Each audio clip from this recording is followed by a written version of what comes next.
Hey bros, welcome back. Um, Today's stream is going to feature more game development. This is, I believe, episode 4 of designing a tabletop role-playing game, which I believe, well, the series will now be renamed to Call to Arms. Um, what did I actually? Call to Arms Tabletop RPG Development. That seems to be a more concise title. And the Call to Arms title is by no means finalized. It's a working title. I think it sounds quite good, and it means I actually have a name to ascribe to this thing now, which is kind of useful, so bound to change, but useful for the meantime. So let's jump straight into it.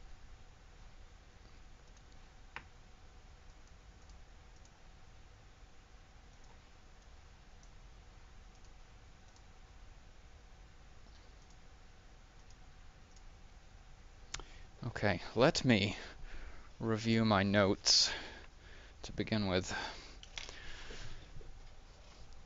What have we here? Beastmen.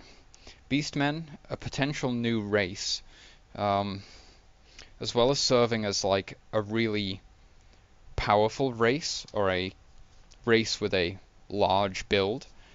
It's also going to cater to the furries, so hopefully they'll be satisfied. Fishing pole, of course, I completely neglected to include a fishing skill, and for there to be a fishing skill, well, it's going to be condensed into the nature skill, but you will be able to fish. There will need to be a fishing pole for, let's say, freshwater fishing, and fishing nets for deep sea fishing, or sea fishing, whatever it's called. I have no idea. Blacksmithing tools. Just as with all of the other sort of trade skills, if you want to call them that, there will need to be tools for blacksmithing, which when used will simply give a +1 or a +2. I'm still kind of undecided about that. There's probably something which needs to be addressed here today, exactly what kind of bonus the tools are going to give, because obviously they're fairly affordable. It's not something that's extremely difficult to purchase, so a +2 could be too much. Gnomes. We need gnomes, basically, is the gist of that. It will add, I mean, dwarfs, of course, are a smaller race, but they're still very built, very stocky, or whatever the term is. Gnomes will serve as kind of the adorable, small, lovable race, which is obviously necessary. I'm sure some players will enjoy having that choice available to them. Rewards, I really need to establish exactly how much experience will be rewarded from adventures, and of course how much gold and what kind of loot would be appropriate to reward from adventures. Also tied into that is the level progression tables, which is going to be the same for every single class. There aren't going to be any classes which achieve levels faster than any others, just for the sake of simplicity and a nice even playing field, so to speak. Gear durability is something I've been thinking about a little bit recently, because of course the system does contain weapon durability. Well, not so much a durability system, but simply the fact that your weapons can break is an element of the game. So that got me thinking, will gear break? Will players need to repair their gear? And then I kind of had the idea that perhaps gear breaking will be a sort of punishment for death. Of course, death in itself quite punishing, but if you survive, if a healer is able to revive you and you don't lose the character, then there should still be some penalization for your mistakes. And I had a feeling that some kind of gear durability, for the sake of simplicity, I want to say your armor all breaks, like all of your items just break when you die, and then you're going to have to dump a bunch of gold into repairing them or be naked for a while. that could be a bit too harsh, so I might have to devise something where one piece breaks per death or something like that. But then you have to consider that that adds a layer of complexity where dice rolls are going to factor in, etc., etc. How do you decide? How do you determine exactly which piece of armor is going to break? You'll need to total your number of equipped items and then roll on that and then select whichever, you list them out. If you roll a 4, it's the fourth one on the list which breaks.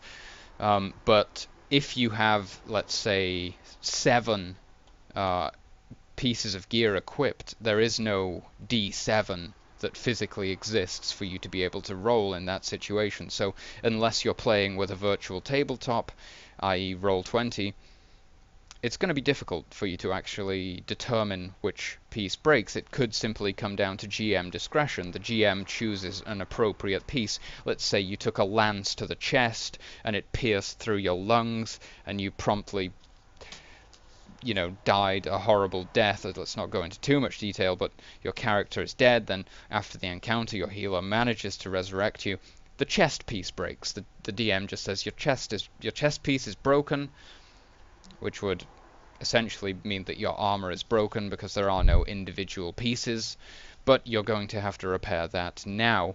That could be a fairly elegant solution, but it takes a lot of load off the players, but it adds more work to the dungeon master's side of things, which, whilst it's not a lot, it's fairly easy. I am really trying to emphasize a heavily minimized rule set where nothing like that needs to be thought about. Nothing can really slow you down. Everything's prompt, quick, simple, and there isn't an excess of rules.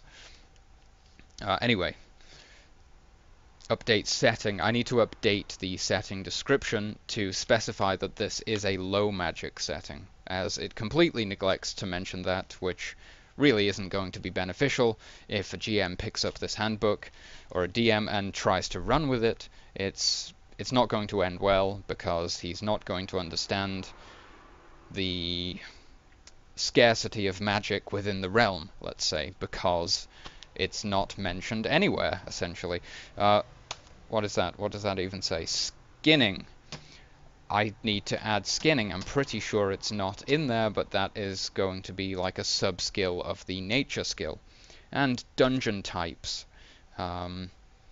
Just a list or a table of various dungeon types, which can be used for inspiration, can also be used for me to actually understand what kind of dungeons I'm going to throw at my players in the upcoming alpha test campaign, and also you'll probably be able to roll on that table. So if your players are speaking to an NPC and he tells them a tale of a dungeon which they can explore and there's some lost treasure or something, you can just throw a dice and be like, it's a crypt, it's a cave, it's a dungeon, it's a subterranean city, it's anything, I'm going to try to do some research and bulk that table out, because those are literally like the only ones I can think of off the top of my head.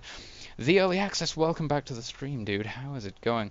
Wonder why the stream always stops. On other channels it doesn't. Maybe it's my work network. I'm sorry, I don't know, sir. In the past, I have experienced similar things, like, there's so many streams which I can watch. They run at 60 FPS, they run in 1440p, 1080p, something like that, no problems at all. And then there'll just be 1 or 2 streams which I come across very occasionally, which buffer all of the time for me.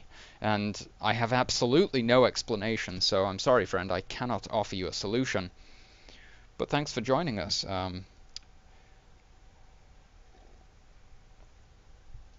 I hope you can resolve the situation.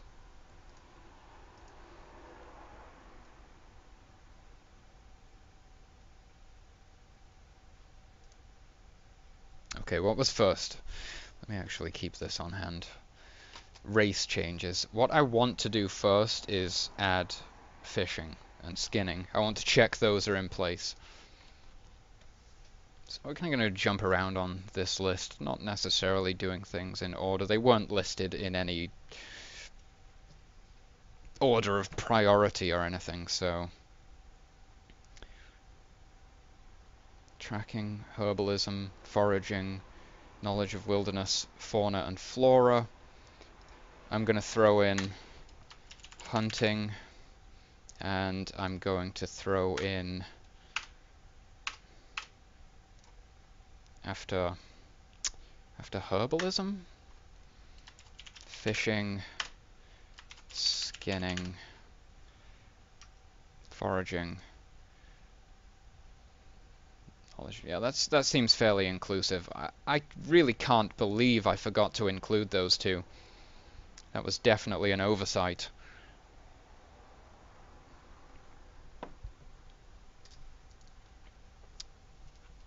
Okay, check, and I can't cross those off yet because I haven't actually listed fishing. I've listed fishing pole and fishing net, so let's add those to the item table.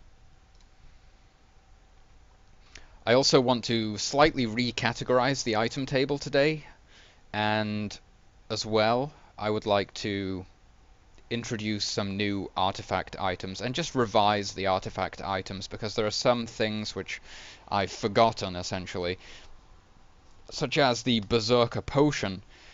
It's something like 3d6 temporary hit points and +2 to attack rolls or something.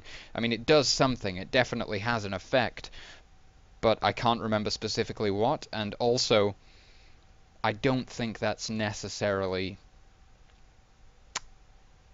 the way that I want it to function mechanically in the end anyway. Those temporary hit points, I'm just not a huge fan of. I may rework it, and I'm kind of thinking about including other potions. Like we have a magic defense potion. I have no idea what that even means right now. Probably going to give you a +1 on saving throws against magic or something like that. I may even remove the magic defense potion from the game entirely because there are no other instances of applying bonuses or modifiers to saving throws in this system. And to have just one, this magic defense potion, it has to have a rule specifically for that. And players aren't going to be used to it. They're going to be used to the idea that a saving throw is always a straight d20. And then suddenly they use a magic defense potion, someone casts on them, oh, you add a +1 to that roll. Whilst that's not very complex, it breaks from the trend. So something to think about there. Right, let's get these tools in. I can add the blacksmith tools whilst I'm here. Oh, fuck. Are these... I'm pretty sure these are not in... Wait. Okay, these are in alphabetical order. So let's try to keep that neat and organized.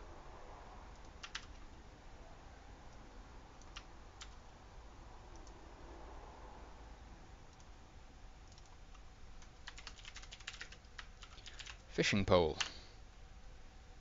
What? Okay, sorry. Pretty sure I was hallucinating for a second. Fishing pole. Fishing pole, it's going to be the same price as basically all of the other tools. Flint and steel, quite cheap, but the players are going to need a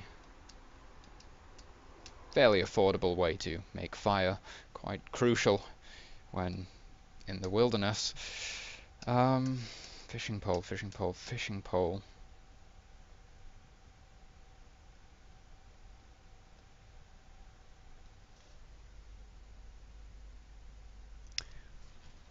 I just noticed, for some reason, half of these say GP. No idea how that happened. So 2 gold for a fishing pole. I mean, it seems like a reasonable price. And the encumbrance.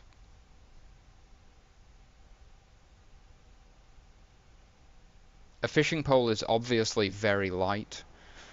And despite needing 2 hands to actually fish with it, it could easily be cast and whatever else you do in fishing with a fishing pole with one hand, as far as I'm aware, or as far as I can imagine. So I'm going to give it an encumbrance of 1. I think that's a good move.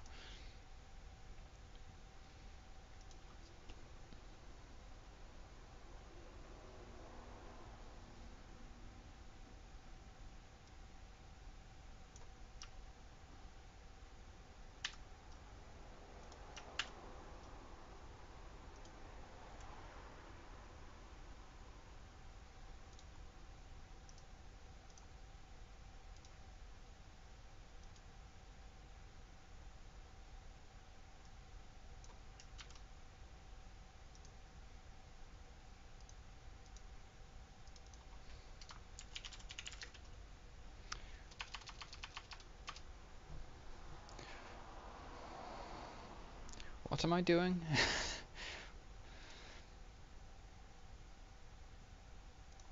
Why did I make this column?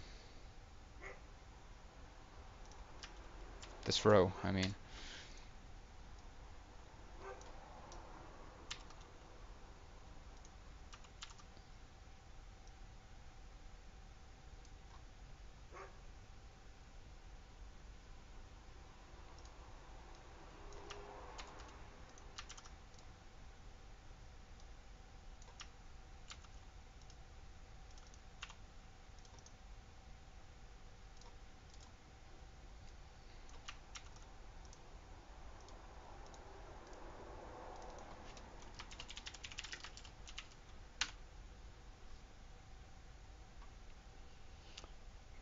Oh, I think what I was thinking was listing it as net and not fishing net.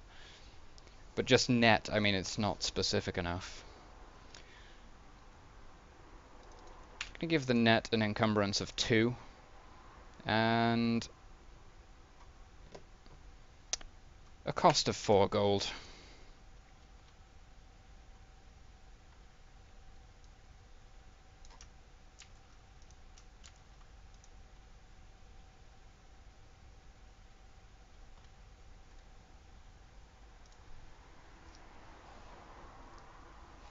Fishing pole, fishing net, blacksmithing tools.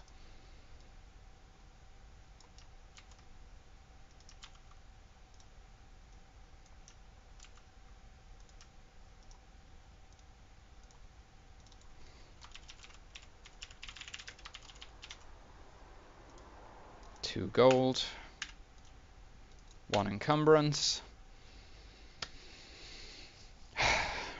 Just going to take a note that says item descriptions. I mean, it probably doesn't say that. I'm pretty sure it's just some random scrawlings that are completely unreadable, but item descriptions do need to be included.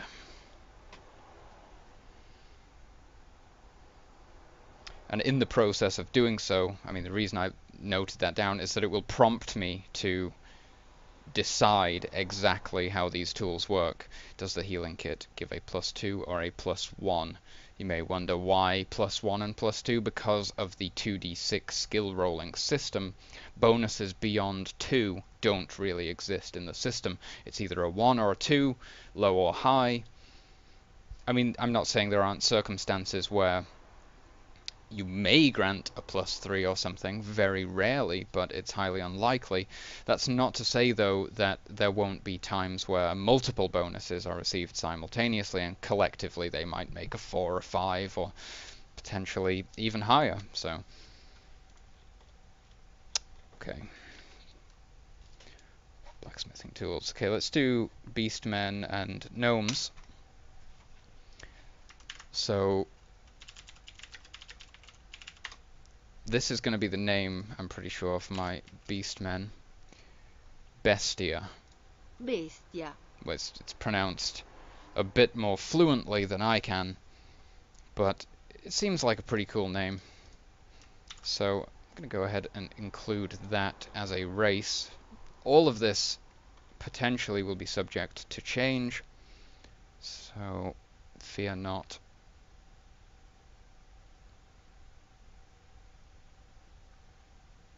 if you don't think it sounds good, it may be updated soon enough. Is that Enoanet? Enoanet? Hello, welcome. It's good to have you. How are you?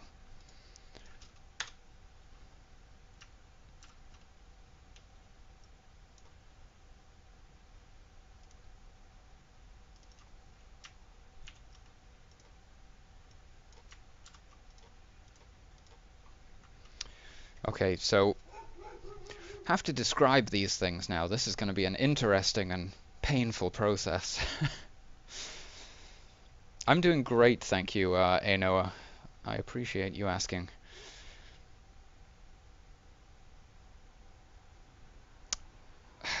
Okay. How do I do this without just writing the word furries? Um, let's glance back across a couple of the old ones. It might give me some inspiration and remind me of how I've formatted these things so far. I do believe these descriptions need to be fleshed out a bit more. They're quite vague. They do leave a lot to the imagination and a lot to interpretation potentially. So I'll probably try to pad those out in the future, but right now it's definitely not a priority when there are still some mechanics missing from the system. So let's focus our efforts there. But ever so quickly, dwarf hailing from the depths of the deepest mines. We need to do a real voice. Hailing from the depths of the deepest mines and subterranean cities, dwarfs are short, hardy characters with a powerful grip and wide stature. Many of this race will never see the light of the sun. I always want to say the light of day, so I'm gonna change it.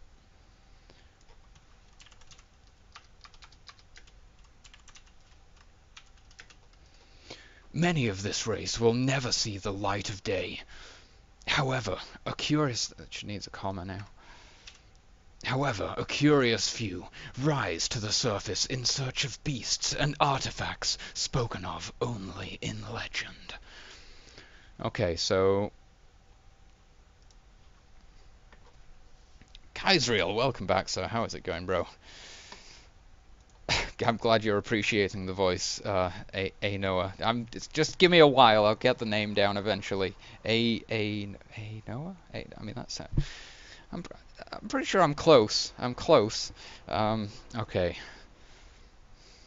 Glad to hear it, sir. Glad to hear it. Bestia.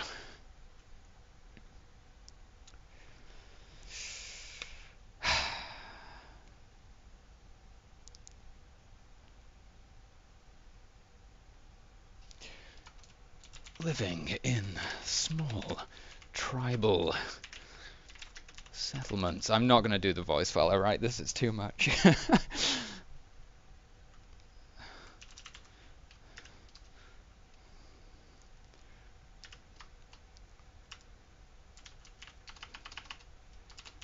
Bestia are humanoid. Sorry, no, are a humanoid. Caps lock! Humanoid. Humane race. No. No.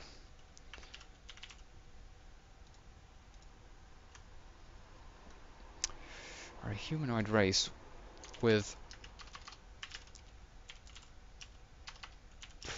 prominent. God damn it. Prominent. I apologize. Prominent animalistic features such as fur, tails,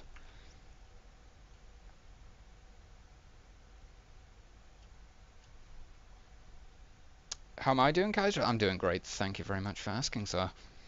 Need a comma after settlements.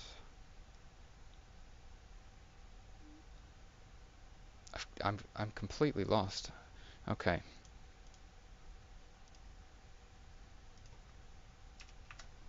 Thank you, my friend. There we go.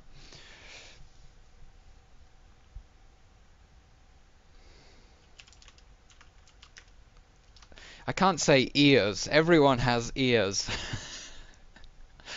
Oh, Jesus. God,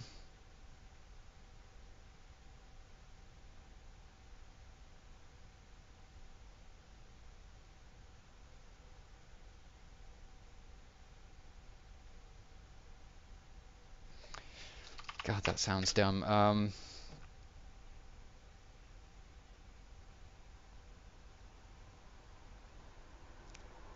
Irregular ears? I think we should just avoid using ears in this description at all because it's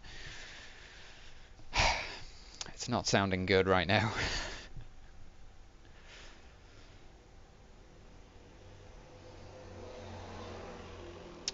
Um,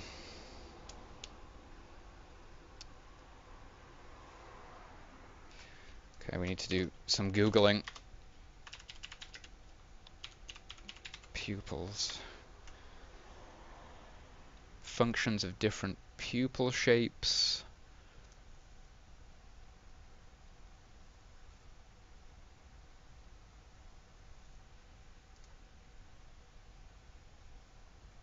The Ubuntu font family. Interesting.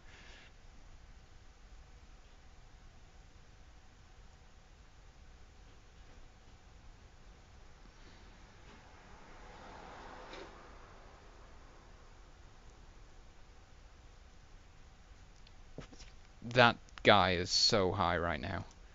Wow. I wish I was him.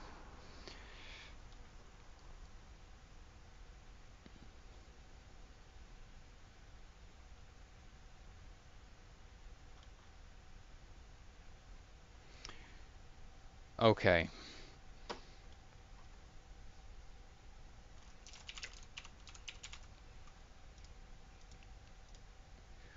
Living in small tribal settlements, Bestia are a humanoid race with prominent animalistic features such as fur, tails, and slit pupils. Sounds reasonable.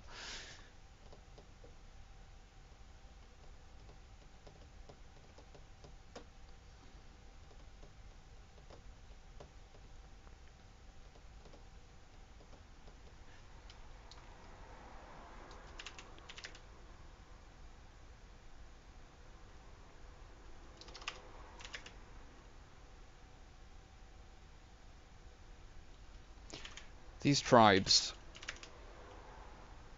are diverse in nature, with one often featuring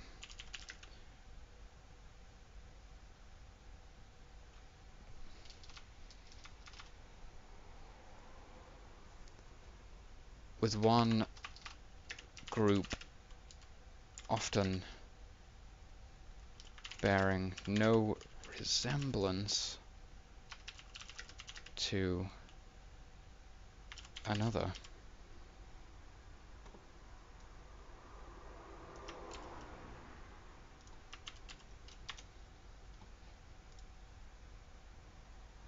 My Twitter account is no longer connected. Well, that's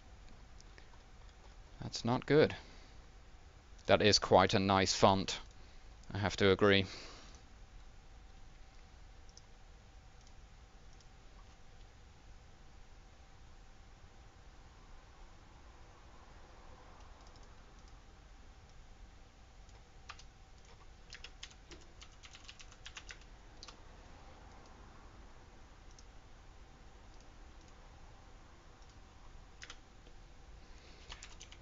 Common.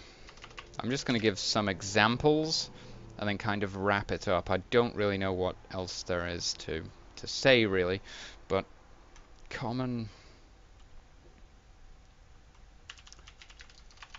commonly bestia resemble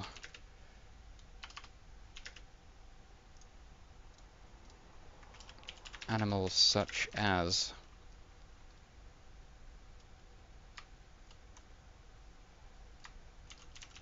tigers,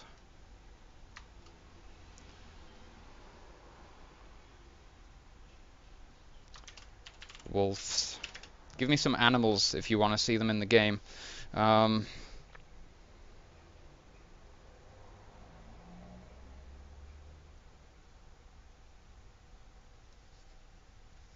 Potentially fish, but I might just neglect to mention that here. There could be like amphibious humanoids of the Bestia race who live on coastal regions of the world and specialize in underwater hunting, that kind of thing. But pandas, like Mists of Pandaria. Um,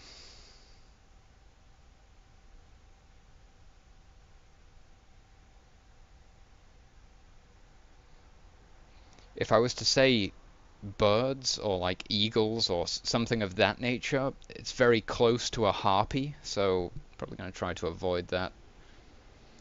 Tigers, wolves.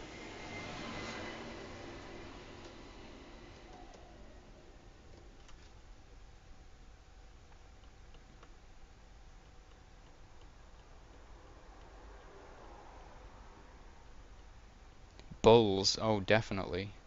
Dragons, yes, potentially. There are some things like tigers and leopards and, like all of the big cats are just the various types of big cat, so I'll try to avoid mentioning more than one. I think tigers implies that you could be like a panther or something of that nature.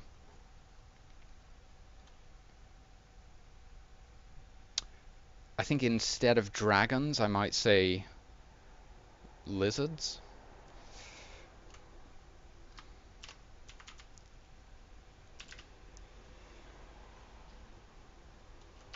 I don't want to say bears here. Maybe I will, but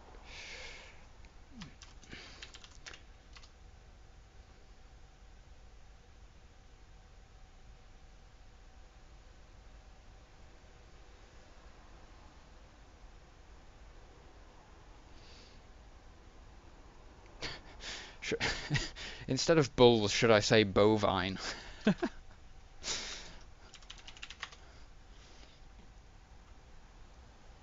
Yeah, bovine is a biological subfamily which includes all, like buffalo. I could say buffalo. Let's just look at this image.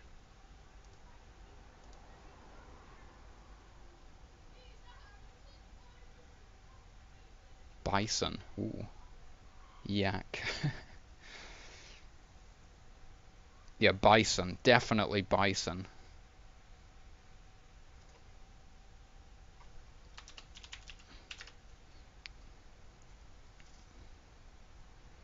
They are very different, I agree.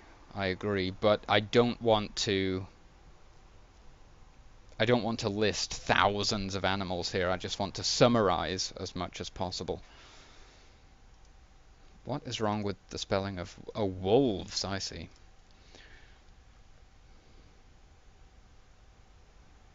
Tigers, wolves, bison, lizards. However,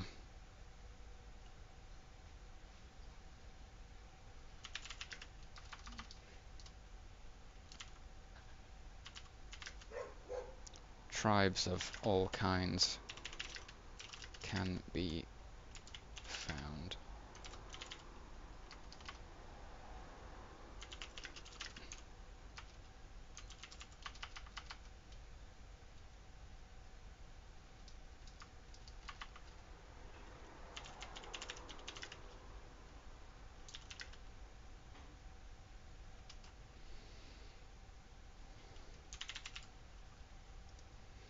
Okay. Living in small tribal settlements, Bestia are a humanoid race with prominent animalistic features such as fur, tails, and slit pupils. These tribes are extremely diverse, with one group often bearing no resemblance to another. Commonly, Bestia resemble animals such as tigers, wolves, bison, and lizards. However, tribes of all kinds can be found throughout the world. Realm sounds way more fantasy. Yeah, felines, canines, bovines. Is hyena like is hyenas, are they not a canine? What the fuck is...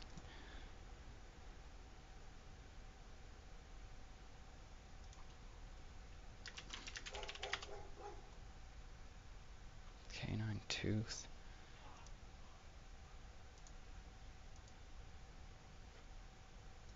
Hold on, guys. I'll be back in 2 seconds.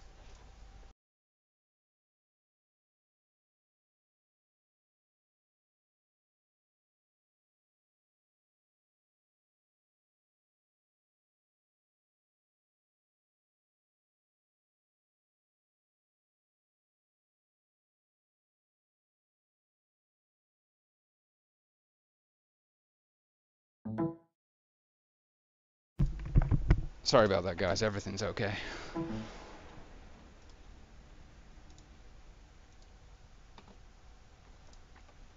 Oh, hyenas are closer to felines. Wow, they're extremely dog-like for a feline species.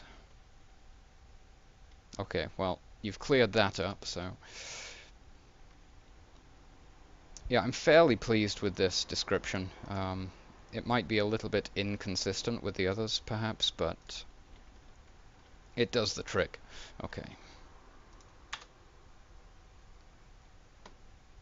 Oh, they're not actually feline.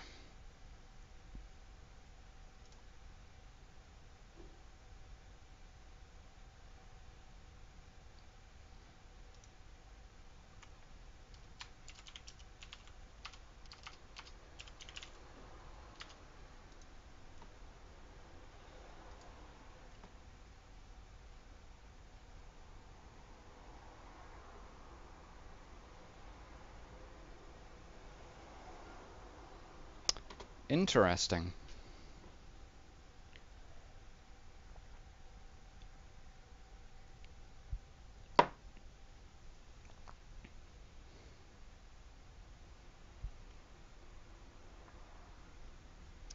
So what the hell are gnomes? I'm gonna actually have to reference D&D and see exactly what kind of lore they have relating to gnomes.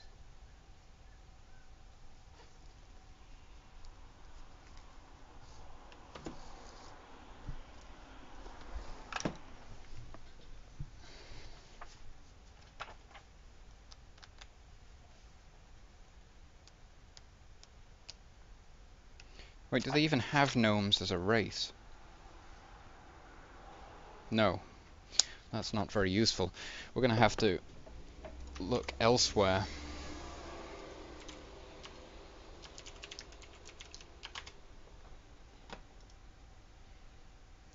I think World of Warcraft should suffice. Can I stream all of this stuff? Of course I can. It's fine. I've never really done a stream where I'm just like hopping around between websites and stuff, so it feels kind of strange. Gnomes are a quirky race, obsessed with gadgets and technology. They originally come from the city of New Tinkertown, which was destroyed by High Tinkerer Mechatork in an attempt to save it from an invading army of trogs.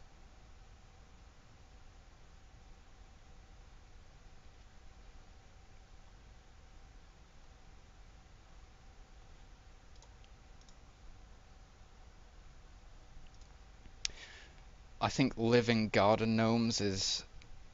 It's not really... Whilst it might be a great nod to the Half-Life series, I don't think it's going to be... Wait, there is a... According to Wikipedia, there is a gnome race from D&D.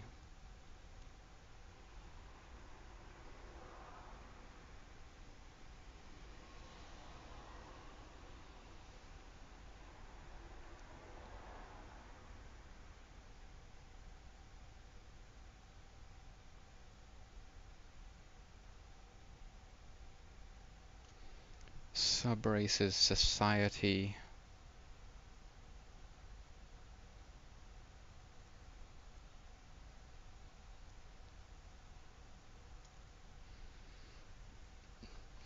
Gnome society had changed greatly over the different editions of Dungeons and Dragons. In the first edition, they were portrayed as intensely curious and intellectual, keeping in theme with their spellcasting niche with an interest in gemstones. They typically lived in hills. Oh, okay, that's useful. And acted as intermediaries between dwarves, elves, and halflings. Really? Okay. In the second edition, gnomes received further background. According to the Complete Book of Gnomes and Halflings, gnomes have an intricate society based on their love of all kinds of arts, pranks, and their long lives. Their society is based on art. All gnomes must take up some form of art, whether music, painting, cooking, building, or any other form that is considered creative by the time they come of age. So that's why gnomes are like bards often, I guess. It's all making sense to me now. Gnomes are naturally friendly, highly social and fun-loving people. They are respected by elves for their communion with nature and knowledge of arcane magic, admired by halflings for their humor, and sought out by dwarves for their gem-cutting skills. That is fascinating.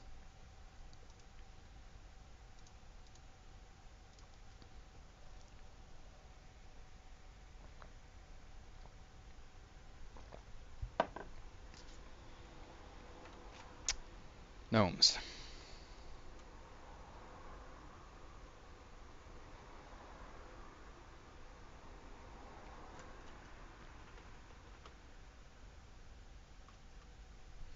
How many times have I used the word dwelling amidst these descriptions? Humans. Once?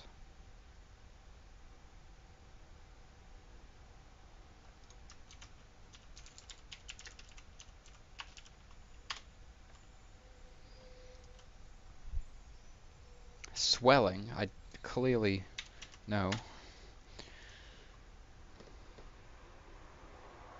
Residing.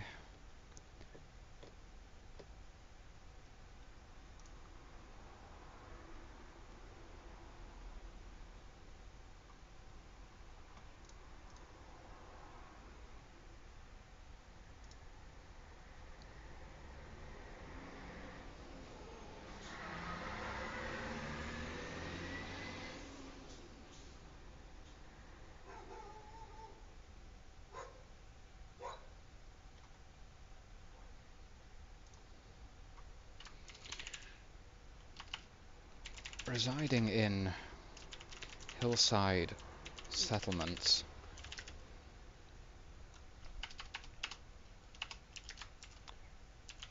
Gnomes are a race. Thanks for stopping by, Noah. Appreciate that, dude. Have a good one.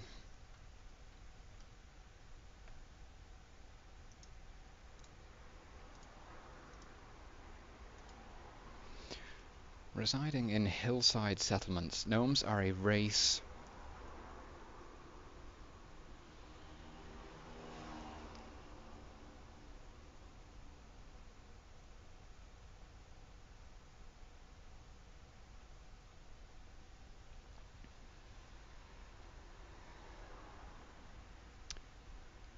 It's not like they pride themselves. It's like they emphasize it. What's the word I'm looking for? They emphasize the importance of intelligence. So they believe very strongly that intelligence is a hugely important defining characteristic of an individual. How do I summarize that? I know there's a word out there. I'm just struggling to find it. Gnomes are a race that they don't worship intelligence.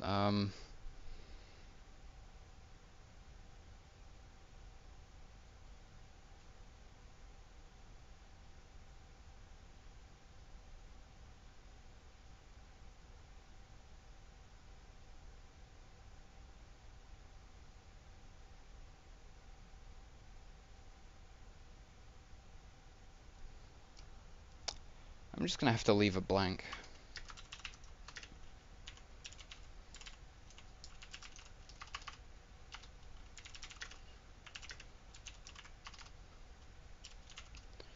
Residing in hillside settlements, gnomes are a race that something intelligence and humor, and often exhibit a deep interest in the arcane arts. I'm gonna say intelligence and creativity, as that's a more prominent feature, I believe.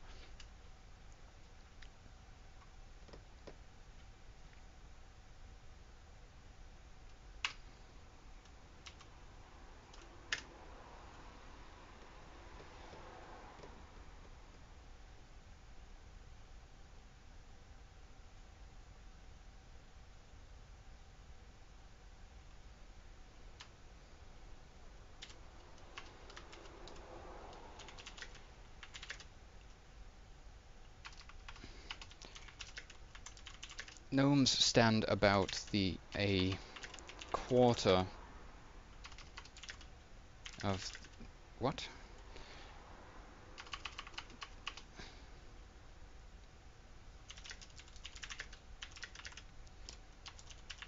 About a quarter the height of a human. I'm using very loose definitions here, as opposed to giving like exact ranges of like height and weight and other attributes.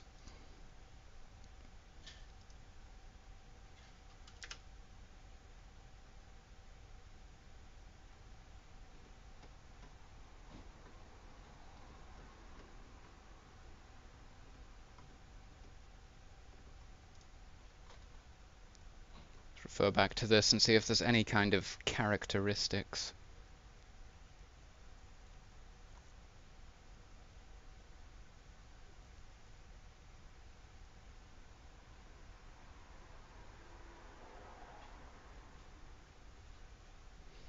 They literally only reference height here, nothing else.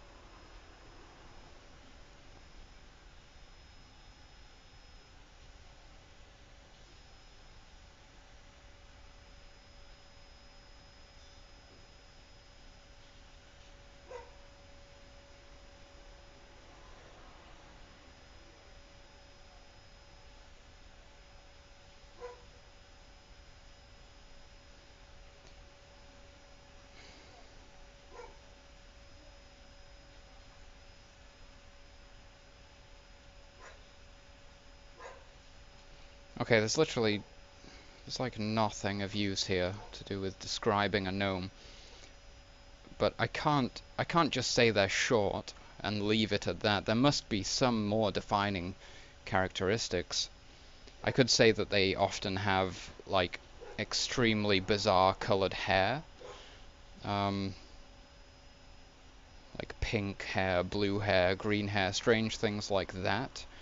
But my elves already have the fact that their hair is often the color of surrounding vegetation.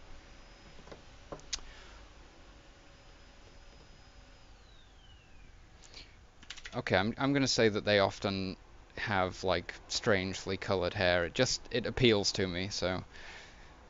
And often have strange, brightly colored hair.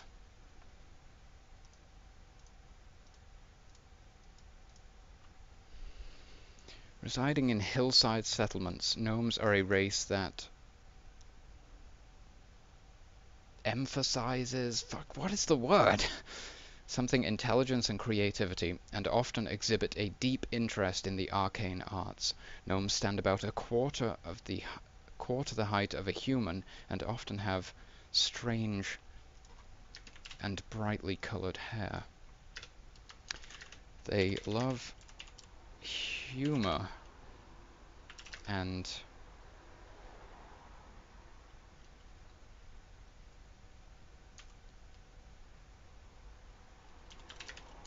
will often... They love humor and rare gemstones.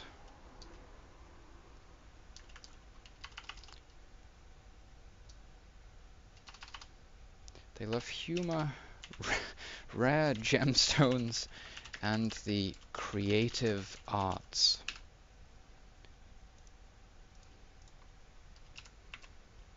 They have a love of humor,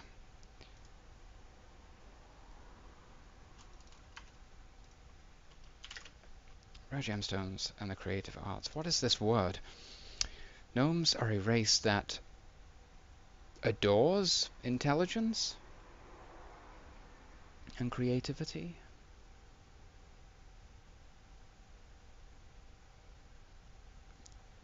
Sure, why not?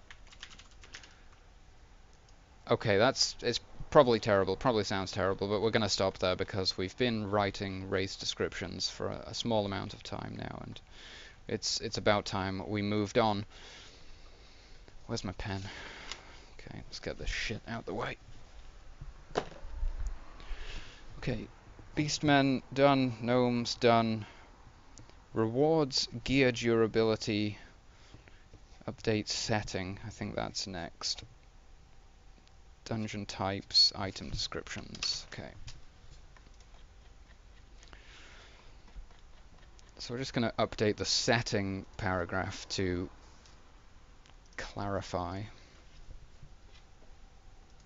Let's read this back and see exactly where I can fit this in. Azehaya, admiration, they admire.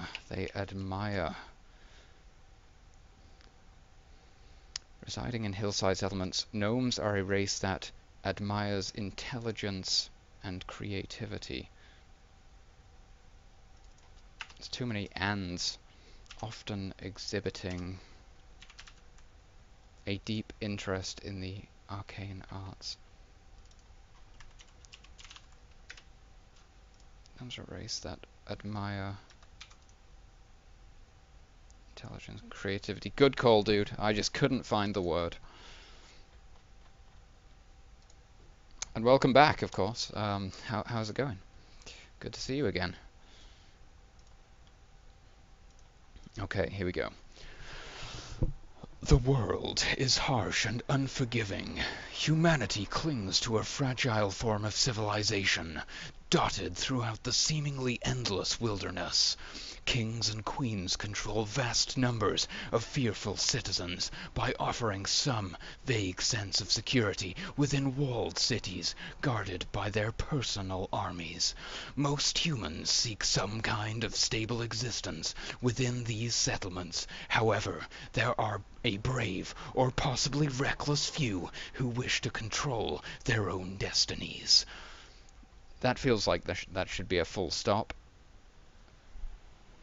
Control their own destinies, striking out into the wilderness in search of power and the wisdom. I don't know. I'll carry on. Brave or possibly reckless few who wish to control their own destinies, striking out into the wilderness in search of power and the wisdom to control it. I thought it sounded good like that before, but I'm just going to change it back. Okay. So, oh, going out shopping, dude. Have a great shopping spree.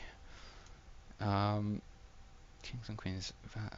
It should be somewhere around this part before before the most humans. Blah blah blah. Kings and queens control vast numbers of fearful citizens by offering some vague sense of security within walled cities guarded by their personal armies.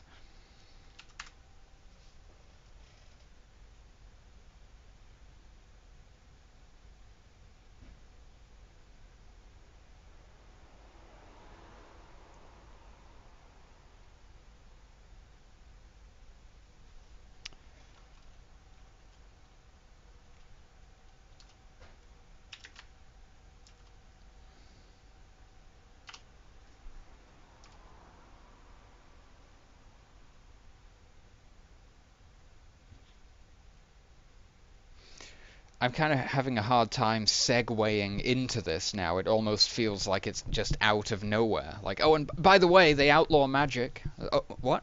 What? It's I can't really get that in anywhere that seems appropriate. Um,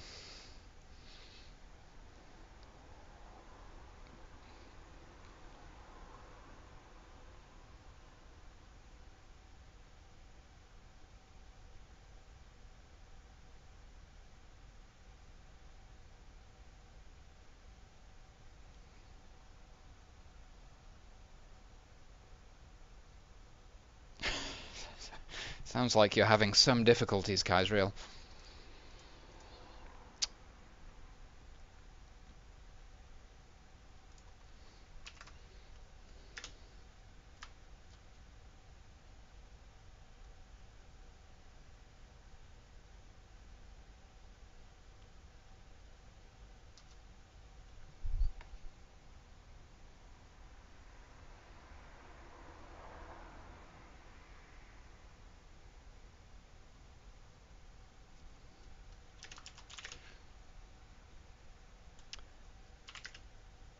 I'm just going to start writing. It's probably going to sound terrible. Most of these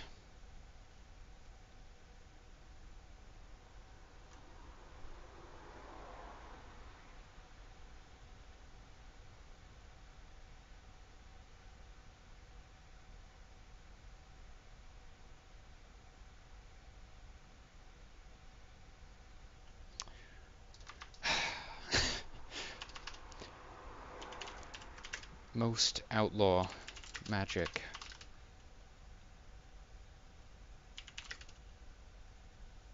out of the fear it may topple the power structure.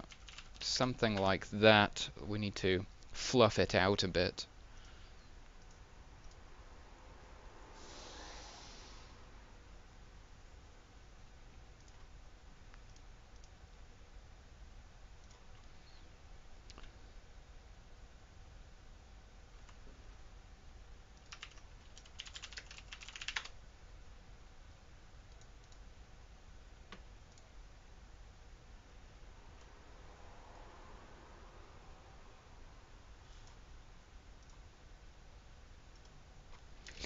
Most of these nobles outlaw magic out of the fear some powerful arcanist may topple their power structure.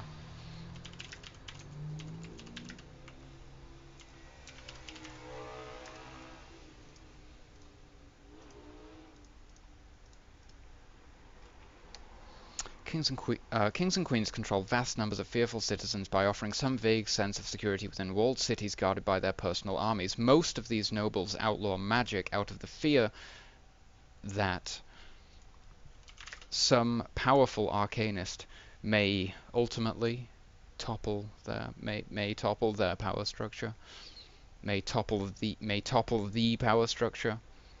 They have fought so hard for, well, don't want to use the word fought because the nobles are like above all of that. You know, they just send the peasants off to die. They don't really involve themselves in any way.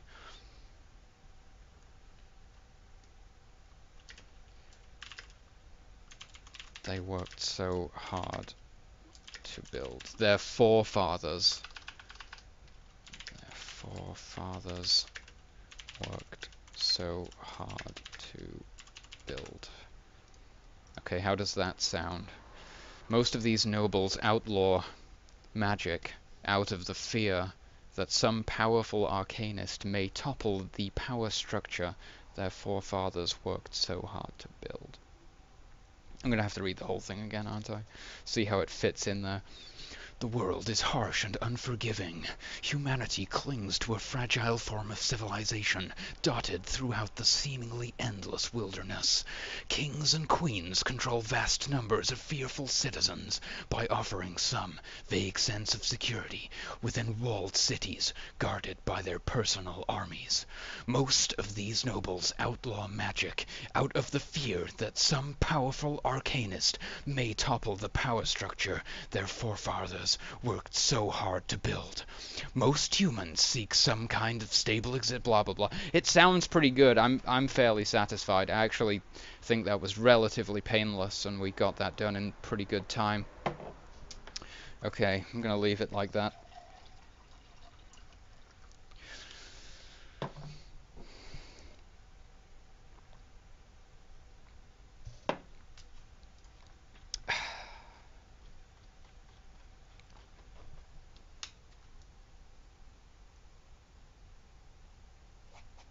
Done.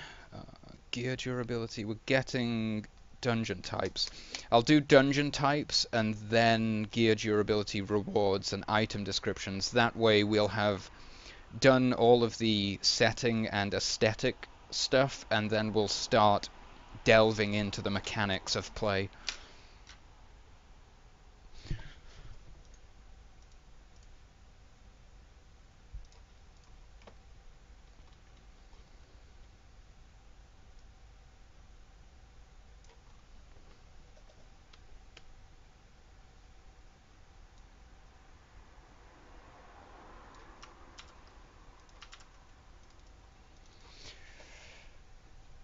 Because dungeon is a type of dungeon, I don't necessarily want to I don't really want to use the blanket term dungeons for everything, but I can't use the term instances because that's obviously an MMO term where it is appropriate because it genuinely is an instance of that dungeon.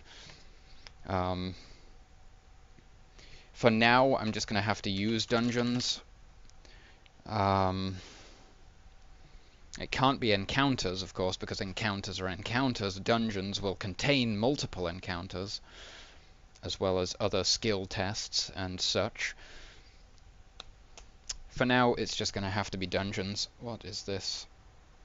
You have linked me, so...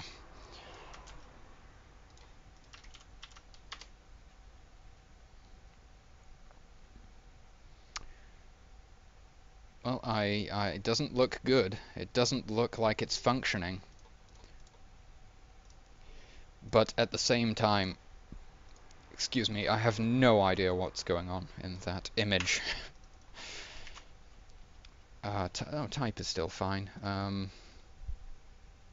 Is there any additional information that is really required here? Probably not. That's probably just going to become role.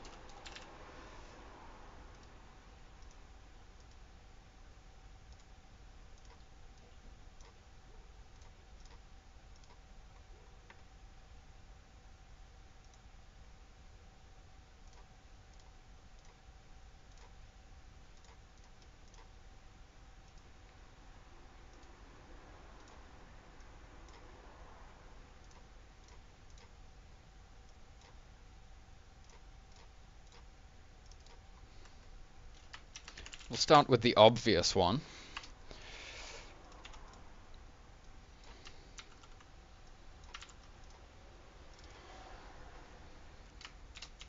Crypt.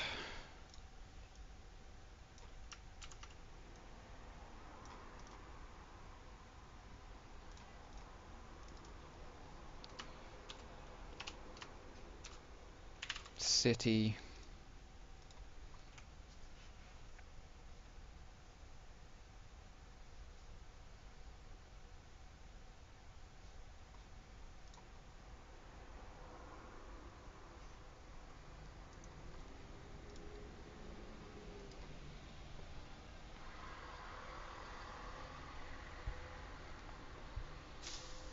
Well, that sounds like a real spanner in the works, so to speak.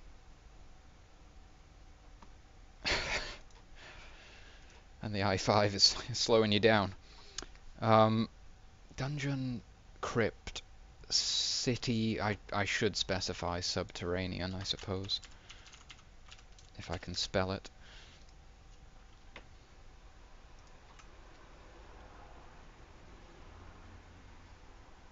Dungeon, crypt, subterranean city, cave. Restarting is a big time loss. That's it's pretty hard to bring yourself to do that.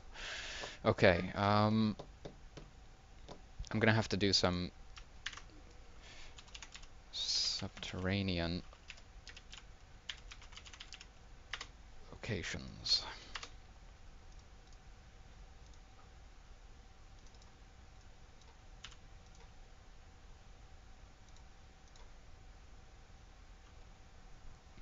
Film locations, Borderlands wiki, quarries, caves, underground, nuclear bunkers. Pretty sure you don't get nuclear bunkers in a high fantasy setting, generally speaking.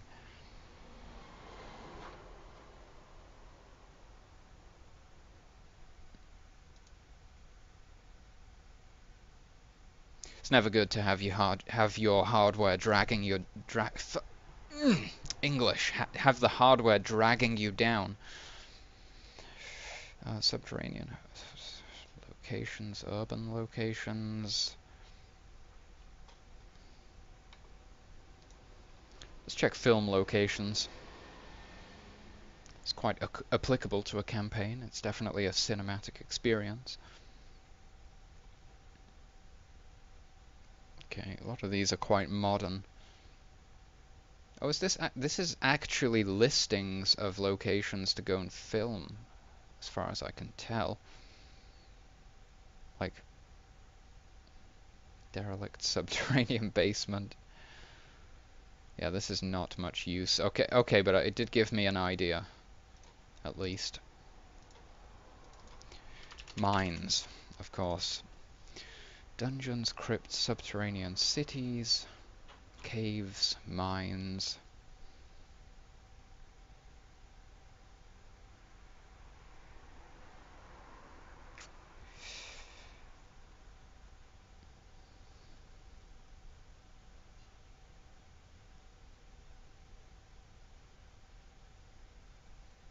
Things like ruins, ancient temples,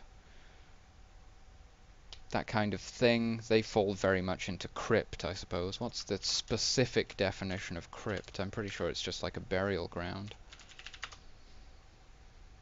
Underground, used as a chapel or burial place. Oh, I didn't realize it was used potentially as a chapel. Mines. Wow, I'm really not a very creative individual. So what other kinds of locations could the players find themselves delving into deep below the surface of this world?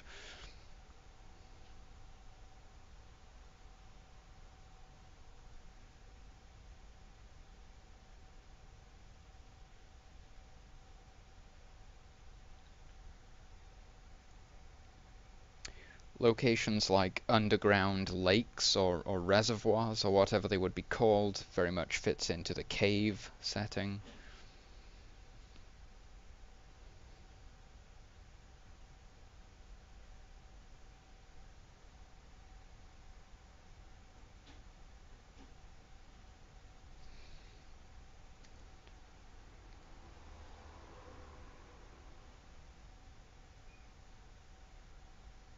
That's literally all I've got, guys. I cannot think of anything additional, at least right now. I would like to get one more at least, so I can make this a d6, just in case you need to roll on this table for whatever reason to generate an adventure or something of that nature.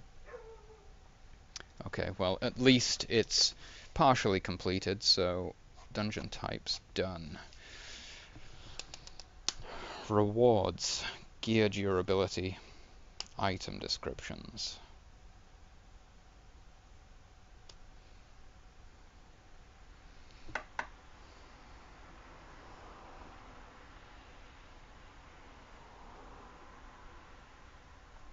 I think we'll deal with the rewards first, because there is a few other tables which need to be created, and It's also going to give me an idea of exactly how to balance rewards, because I've really not given it much thought so far.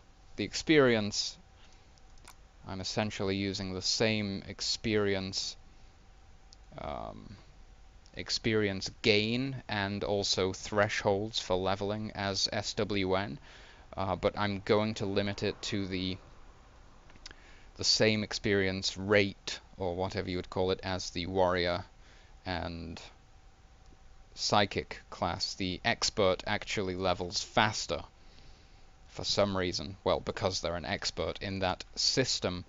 That is not something I want to include in my system. I want all of the players to rise together.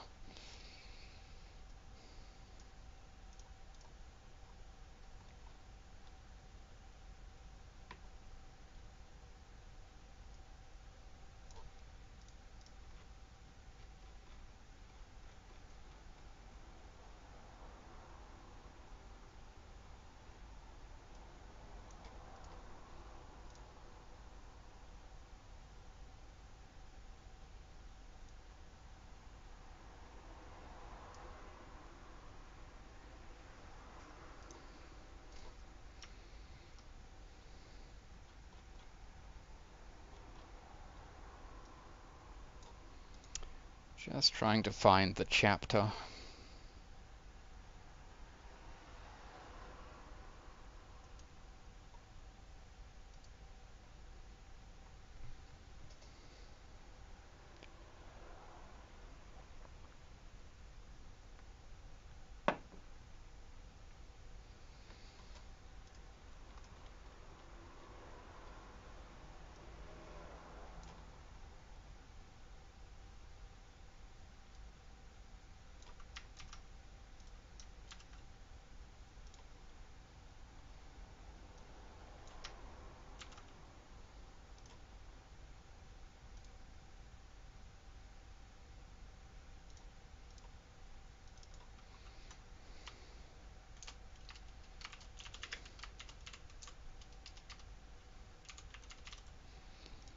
I am using the term quests in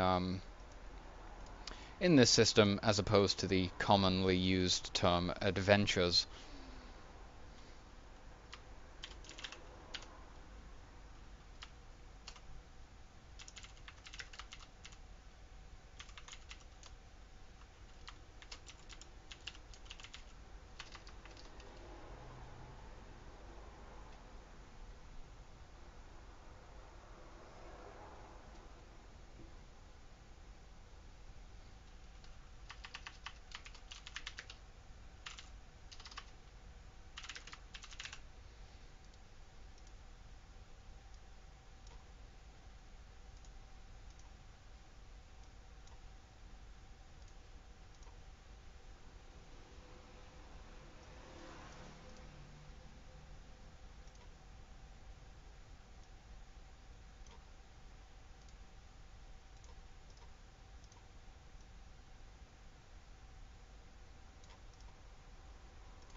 Okay, this is straightforward enough. If you have an SWN handbook, you can see exactly where I'm taking this from. If you're new to the series here and you're wondering why are you taking elements from Stars Without Number, essentially it's a hybrid system, basically, between Stars Without Number. It primarily uses Stars Without Number rules or mechanics because I found them to be so appealing. Obviously, a lot of them have been modified with the removal and addition of classes and various other mechanics that have been changed due to the fact that it's not a sci-fi setting, it's a fantasy setting, etc., etc.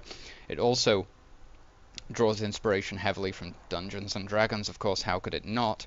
And as well from Dungeon World, as I have played a small campaign there in the past, and there are a few elements of that which I really enjoyed. So those are the three primary influential factors or sources of inspiration I'm drawing from, but there are, of course, a lot of my own personal touches, which primarily just come from a history with MMOs, a lot of World of Warcraft, and other MMOs in the past too. So, and the reason, if you're curious, why I'm doing this is because I was playing Stars Without Numbers. I thought the system was so great, but I wanted to play a fantasy campaign.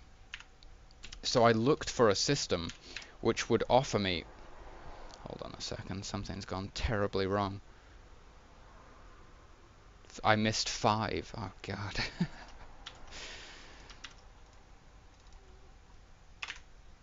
Okay, 5 is 2k. So I wanted to play in a fantasy setting using a rule set very similar to SWN. So I looked around for a while.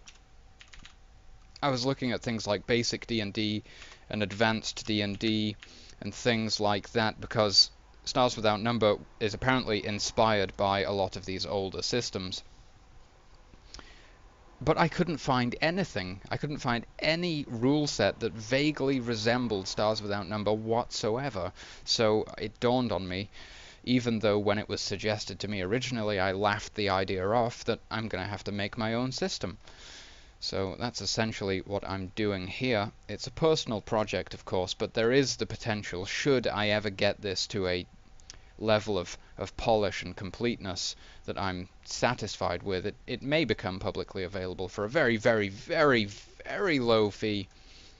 And of course, enough has changed for it to not simply be plagiarism.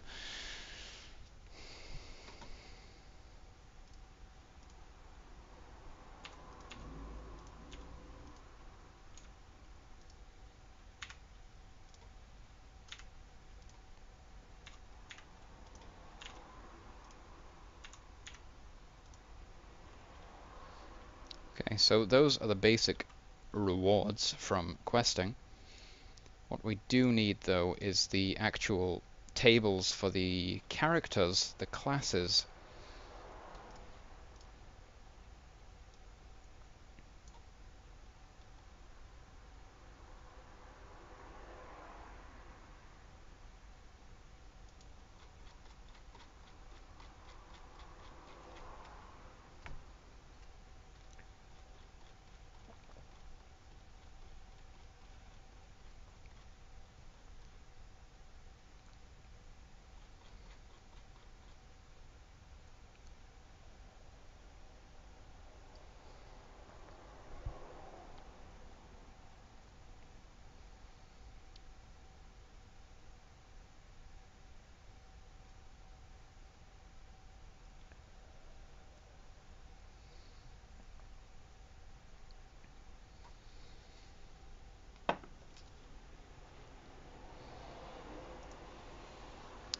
This tables sheet is becoming very crowded.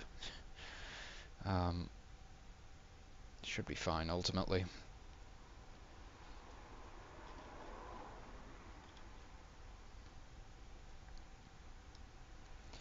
I guess I'll place this right next to the quest rewards. That's a convenient location, I suppose.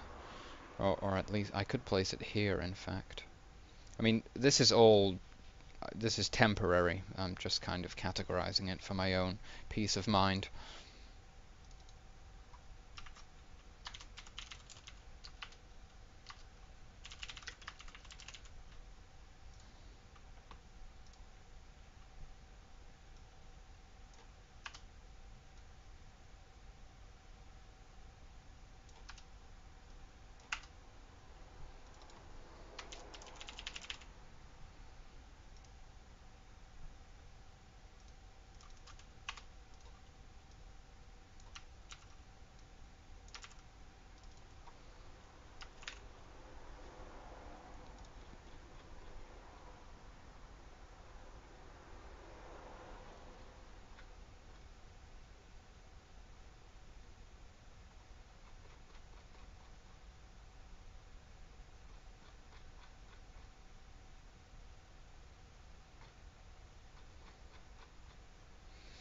Sorry, I'm just checking something out.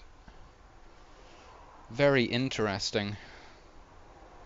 I'm going to have to give this some thought, because in Stars Without Number, beyond level 10, so level 11 plus, you gain simply +1 hit point per level, as opposed to gaining additional hit die.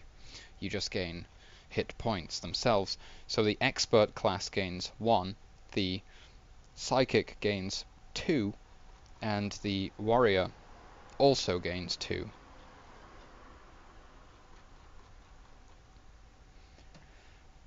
I think I'm just going to go with 2 HP per level initially, and we'll see how that plays out in an actual campaign setting.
Interesting how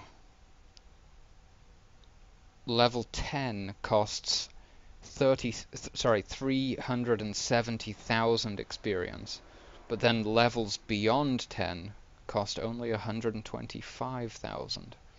I'm going to check if there's any difference from class to class with regard to that. I mean, we know that, of course, with Expert it's clear, but no, with the other two classes there is no difference at all. Okay, hit dice. I'm just going to place a number in here.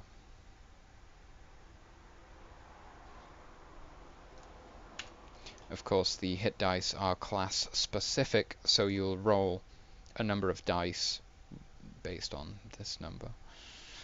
I just don't want to have a table for every single class simply to clarify what type of hit dice you have to use.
Okay, that is looking beautiful.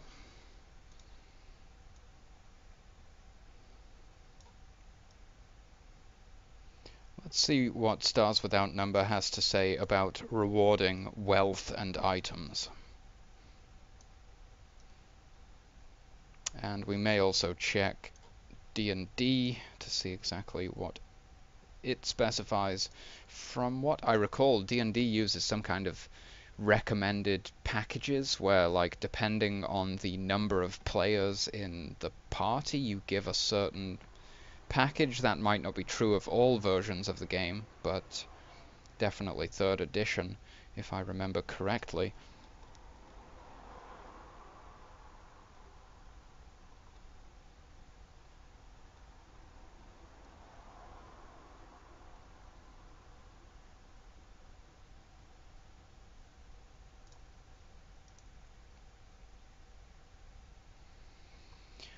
Okay, there's quite a bit of reading to be done here, but I'm sure we can get through it.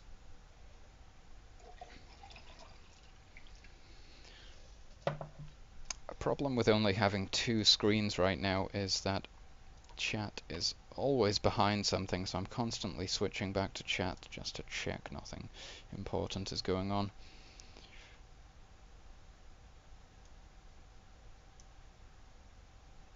Is this your PC specs or something, dude? I'll have to check that later. I don't really have time right now.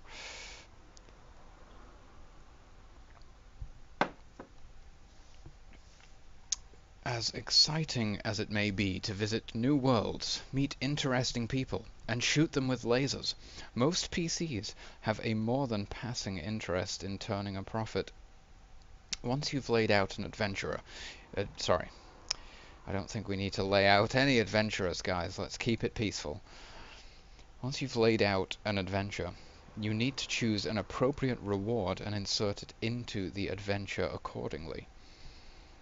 The table provided gives examples of rewards appropriate to a character of a given level. To determine the total award for an adventure, simply take the highest PC level in the group and multiply by... That is genius! That is absolutely genius. So, let me just finish this paragraph before I go crazy. Simply take the highest PC level in the group and multiply by the number of PCs. The 3rd column shows the average number of adventurers it will take for an expert... the average number of adventurers? Is that a typo, or is that really what it means? It will take for an expert to gain a level using the award given. Average. I'm sure that means the average adventurer.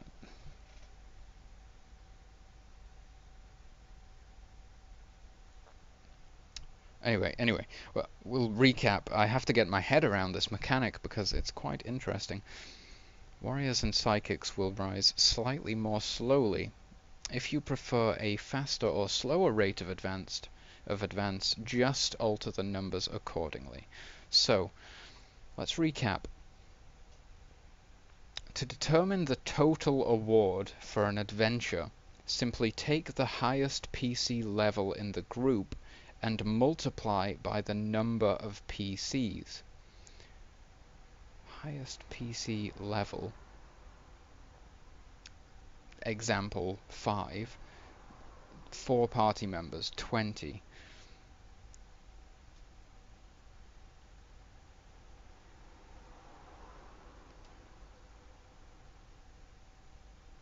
The 3rd column shows the average number of adventures it will take for an expert to gain a level using the award given.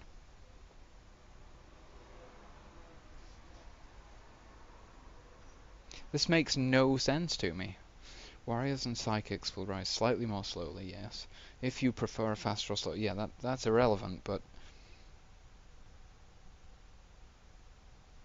Okay, let's read on. It may clarify. About half of this reward should be hidden or otherwise contingent on exceptionally good performance. Right. their employer might put up to half the sum as payment for their services, with the other half consisting of loot they may or may not pick up in the course of their duties. Yes, that makes a lot of sense. The ancient alien complex might have some valuables in relatively plain sight, while the rest require more careful searching or puzzling out certain mysteries. These rewards are the only ones that actually grant XP to the PCs, but enterprising characters can often make a substantial amount of money on the side by resale of plundered goods or ingenious disposition of things found on the course of their adventures.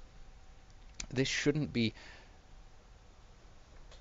specially dangerous if the recently defeated Nemesis had a working FEP suit.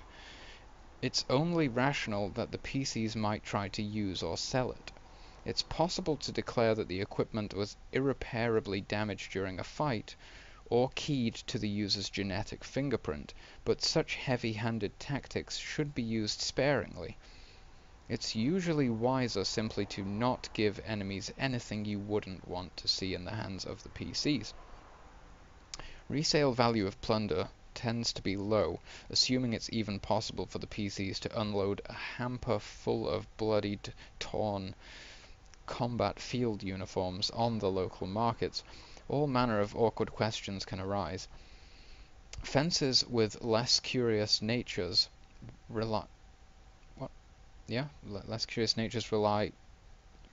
rarely pay more than 20% of the item's market value, and these people can be difficult to find for off-worlders unfamiliar with the local culture. Between this complication and a careful enforcement of encumbrance rules, it's usually possible for a GM to keep the PCs from stripping the boots off every downed enemy and cutting the what? I don't know what that says, but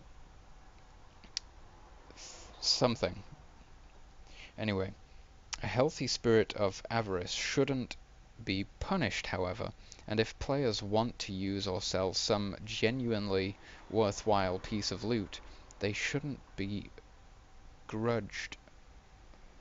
Their compensation? Credits and plunder aren't the only kinds of rewards an adventure can give. The friendship of an NPC, a favor can be cashed in later, or contacts inside an important faction can all be very useful rewards to the group. For adventures where the intangible things are the main profit to be had, it's best to count them as equivalent to a certain cash reward for purposes of calculating experience. It's also often worthwhile to spell these benefits out explicitly for players at the end of a session, as some players can occasionally forget to take into account these social benefits.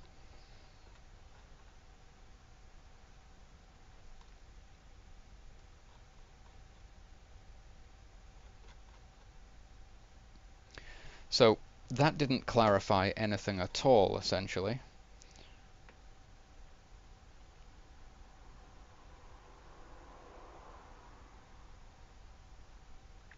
Okay, Kaisriel, I shall see you shortly, sir, if you're still around. I really need to wrap my mind around this concept. The table provided gives examples of rewards appropriate to a character of a given level. So a character, we're talking about a single character of a given level. To determine the total award for an adventure, total we're thinking about now, simply take the highest PC level in the group and multiply it by the number of PCs. That makes sense to me. The third column, this is where it gets weird, shows the average number of adventurers it will take for an expert to gain a level using the award given.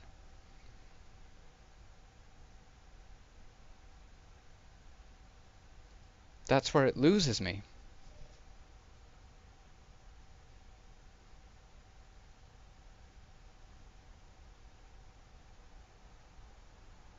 Sorry. Oh, no, no, no, no. I'm misreading it. The third column shows the average number of adventures it will take for an expert to gain a level using the award given. That makes complete sense. I was misreading it and completely threw myself off there. No, that's absolutely fine.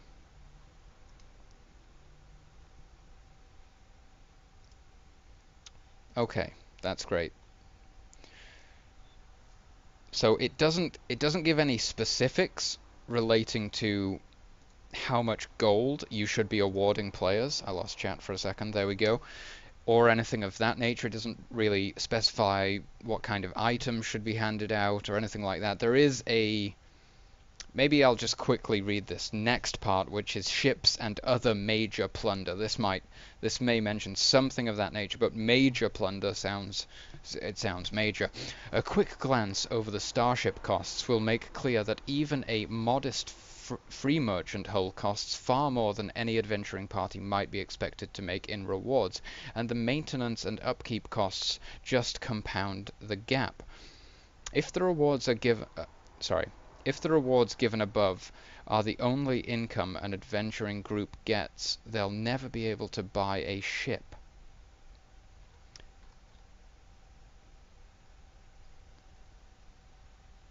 Okay, I'm looking for these rewards it's mentioning. I mean, all it mentions is vaguely something to do with wealth, and then it specifies experience. But okay, on we go.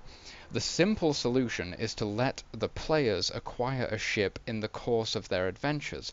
There are a great many situations where an antagonist might have a small merchant ship landed someplace discreet, and if it should vanish into the hands of the PCs, the male factor can hardly complain to the planetary government.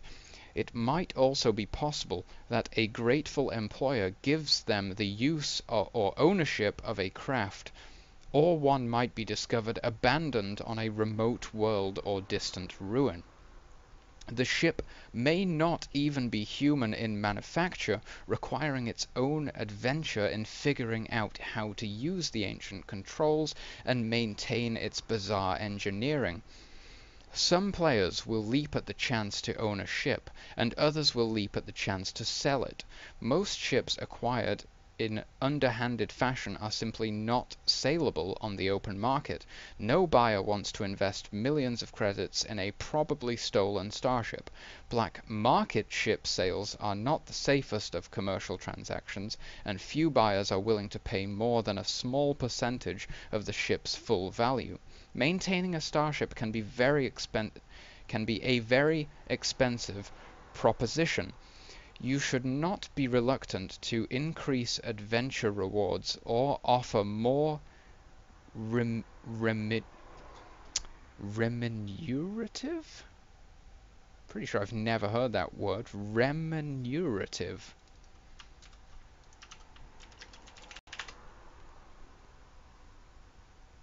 Remunerative. Financially rewarding or lucrative. Okay, if you say so. Opportunities to players with a starship to feed, though this should not increase the XP gained. Okay, so still they don't specify the sort of rate of income that the players should have, the amount of gold they should be receiving, or the items. It simply says that players will loot everything. Use encumbrance to your advantage to prevent them from carrying it all, otherwise they're just going to pick up everything, just going to rip everything off all the corpses and return to town with thousands of new weapons and things. It's going to be ridiculous. So you just simply tell them they're incapable of carrying all of that. And on the other hand, it says, well, it's a heavy-handed rule, but you can say that certain items were destroyed during the encounter and no longer serve purpose, or it cannot be wielded by anyone but its original owner for whatever reason they specified. It's tailored to the genetics of the original wearer. That's very sci-fi. You would need a different explanation for a fantasy setting, but I'm sure I could think of something.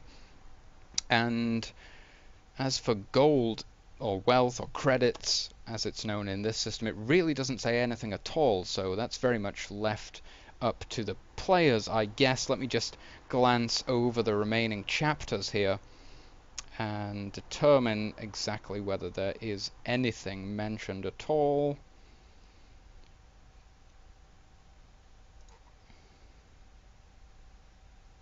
I don't believe so. Essentially, then, what this means, I think, is that you will have to examine the equipment tables, examine the weapon tables, the armor tables, and just think up a logical reward based on the number of party members and the costs of the various items that they will be pursuing, or maybe even the consumables that they need to replace, etc., etc. So it's very much going to be GM discretion, and therefore I am not going to include a table which specifies exact quantities of gold for the players to gain through quests or anything like that. It's all going to be GM discretion. Okay, that's good. Just give me 2 quick seconds, bros. I'm going to take a real fast bio break.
Sorry for the delay, dudes.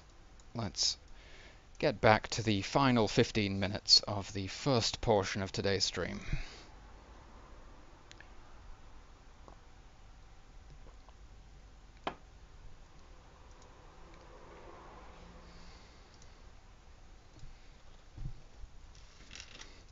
Rewards, check. I'm going to do gear durability next. I need to give that some thought and determine whether it is going to be included in the system or whether it's going to be too punishing. And if it is included, exactly how is it going to function? And then we'll move on to item descriptions, which will of course include weapons, armor, equipment, and artifacts. And there will be a lot of mechanics decided during that portion of today's stream, because it's obviously going to have to be put into writing, whereas right now many of these things are just ideas floating around in my mind still. So, gear durability. The options which I came up with previously was that simply on death something happens to your gear. I want to keep it extremely minimal. I don't want any kind of tracking to be done on the player's parts, because you could imagine there might be like, my gear has a durability of 10, it's the base value or something. It starts at 10, and for every encounter we face, it goes down by 1, or something just simple like that.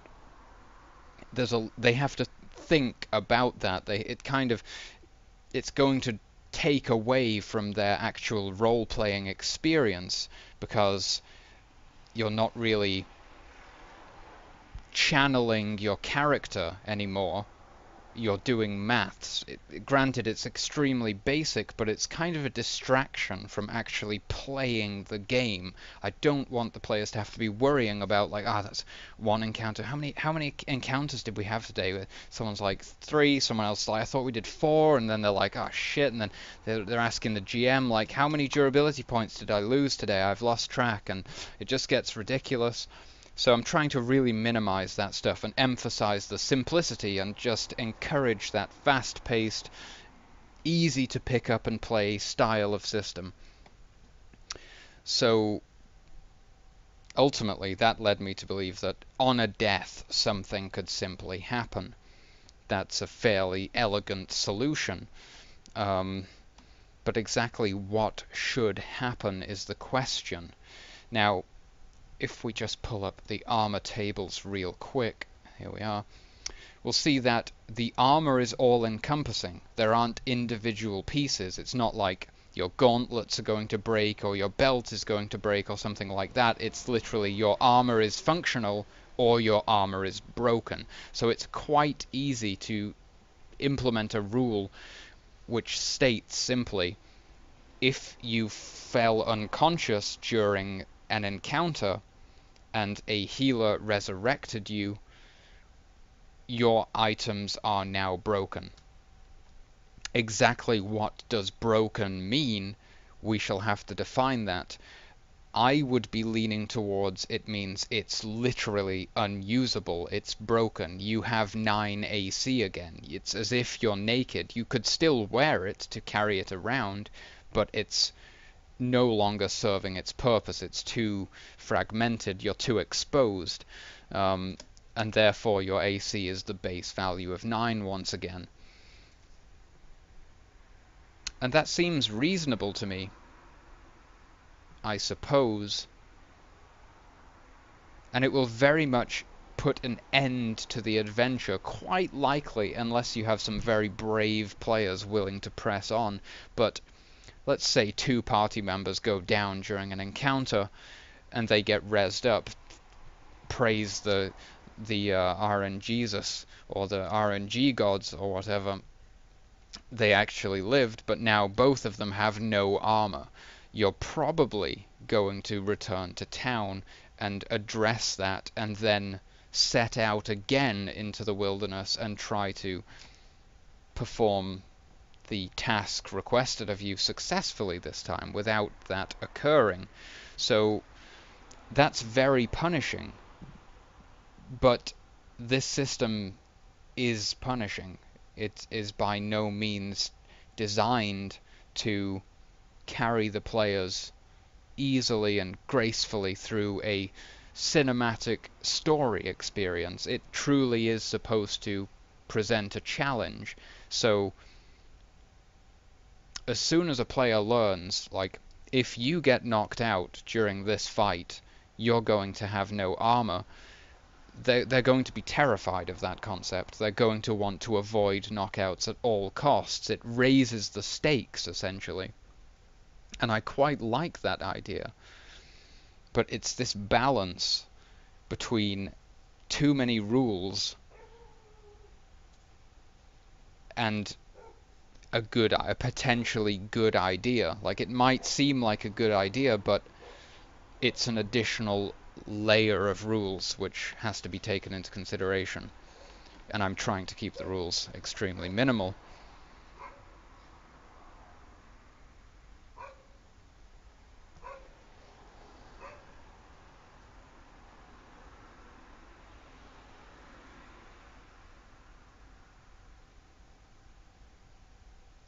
So I'm imagining the scenario of this quest taking place, and a couple of characters have their armor broken.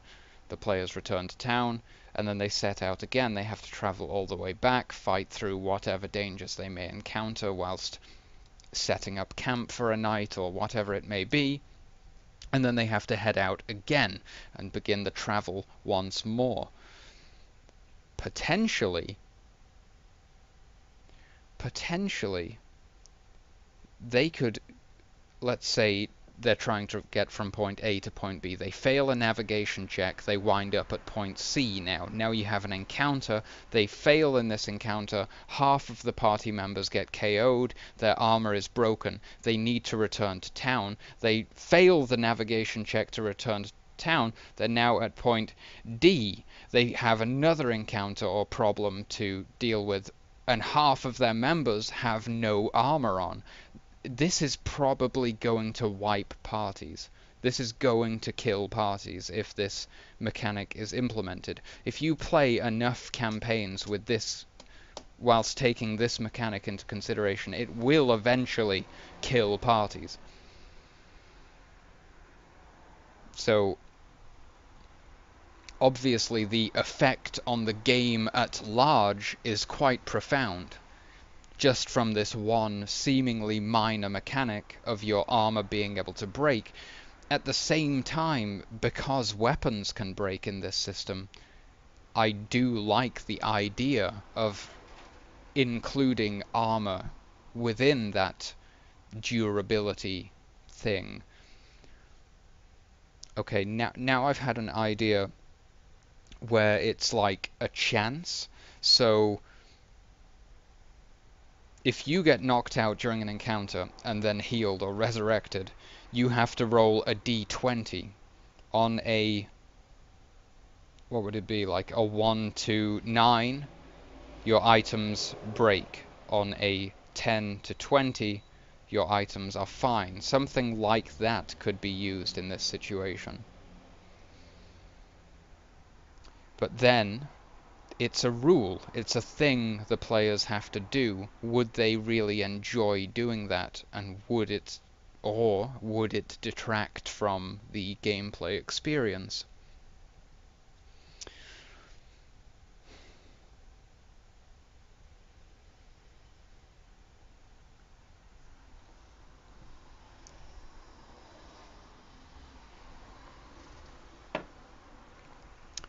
To me it sounds kind of exciting. I'm trying to put myself in the frame of mind of a player whose character just got KO'd in an encounter, and the encounter ends. There's no combat resing in this system. If you're new here, if you haven't been following the series so far, there's no combat resing. You have to. That person is unconscious until the encounter ends. You have to end the encounter before you can attempt to revive them. So, the encounter ends, your healer revives you, thank goodness your character is still alive, you are not re-rolling this day, and then the GM says, roll a d20 to determine if your armor breaks. Feel about that proposition. I've just survived death. And now this.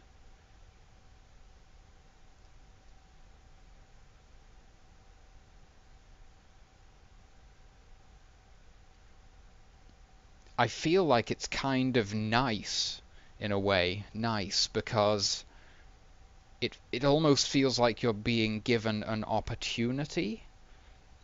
Well, you are being given an opportunity.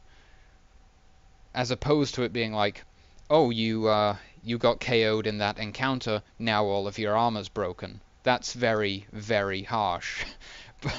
But if you say you were knocked out in the encounter, you've been resurrected, roll to see if your armor breaks, you now have that feeling of anticipation and excitement. Will my armor break? Will we be able to press on with this adventure, or are we taking that dreaded trip back to town? I like that ruling. I think that is the perfect balance. Now, exactly how should it be rolled? It should probably be like a saving throw. Should it be a saving throw based on the tables which already exist? It would probably be an evasion save, if any. No, a luck save. Let's make it a luck save. You roll a luck save, and if you're successful, your armor is fine. If it fails, it breaks. And that way, let's switch to the tables sheet again. As you level up, your saving throws your target numbers or your difficulty class of your saving throws improves and your chance to succeed becomes higher, so you're actually gaining the ability to better preserve your armor during encounters. And I like that. I think this is probably the best way we could balance this mechanic. Okay, back to the manuscript. Let's throw this in somewhere. It's probably... where's it gonna go?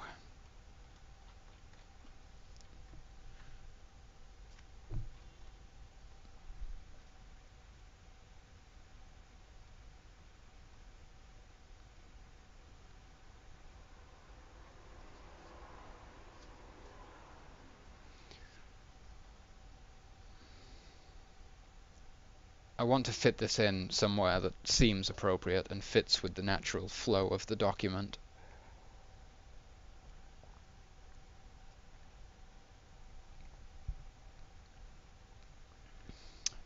Welcome back, Kaisriel. I know you can't hear me, but welcome back. Okay. Probably want to put it after the saving. I might just throw it after fall damage. Encumbrance, fall damage, movement, saving damage over time. Let's put it after saving throws, so that you've just read about saving throws. Actually, no. No. Encumbrance, fall damage. It could in fact be included with the resurrection ruling, because it ties into that rule.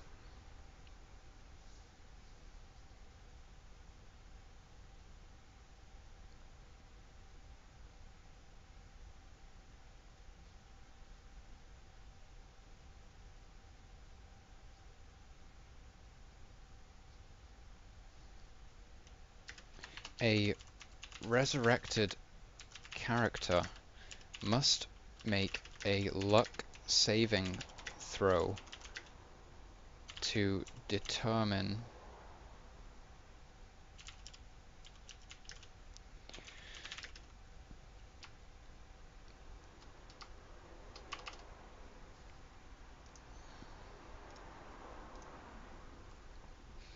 a resurrected character must succeed at a luck... No, I can't phrase this correctly.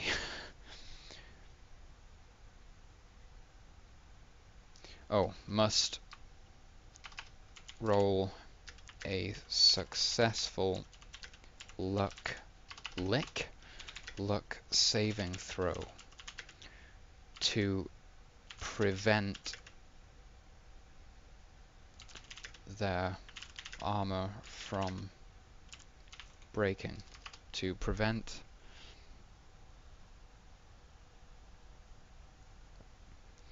Welcome back, dude. That is some ingenious use of the TV speakers. Hello. Hear my powerful voice emanating from the television. Okay, sorry, I got carried away. A resurrected character must roll a successful luck saving throw to prevent their armor from breaking. That's simple enough.